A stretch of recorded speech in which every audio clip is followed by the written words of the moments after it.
So I kind of came wondering whether I would fit in or whether I would be like a clearing student and everything, but I wasn't a clearing student, I was just a Reading student in the end. I started my A-levels 2017, just having finished school.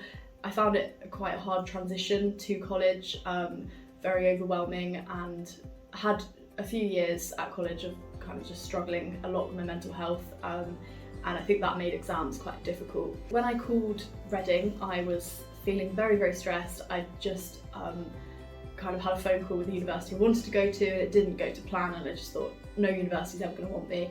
And it kind of feels like in that space no one really knew what was happening. Everyone was we were trying to stay calm, but it was a really stressful thing, and I just felt very uncertain about everything. I picked up the phone to Reading. I wasn't kept waiting, which is what I'd expected, to be on hold and things, straight through to someone who was one of the loveliest people, and they just knew exactly what they were doing, and that puts you at ease so much. They kind of asked what your kind of background and where you'd been to college and the A-levels you'd done and the grades, and at that point I was kind of really embarrassed about the grades I got, and I didn't want to say, and I told them on the phone, and they were just so kind of congratulating me and things, and actually I realised these are good grades. They're not going to define anything about me, but they're really great, and I think it just gave me the confidence boost I needed to think actually I could go to university and this isn't going to be the end of the world, and it kind of picked me back up very, very quickly.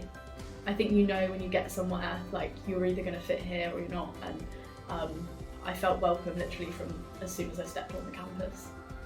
Throughout my time at university, got involved with loads of things, right from the outset, kind of committees on societies and clubs and things.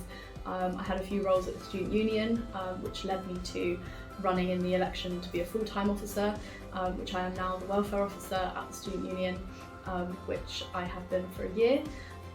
So after that I finished in June, and I'm going to go on to study in London for a journalism qualification, which I kind of realised I wanted to do when I was at Reading.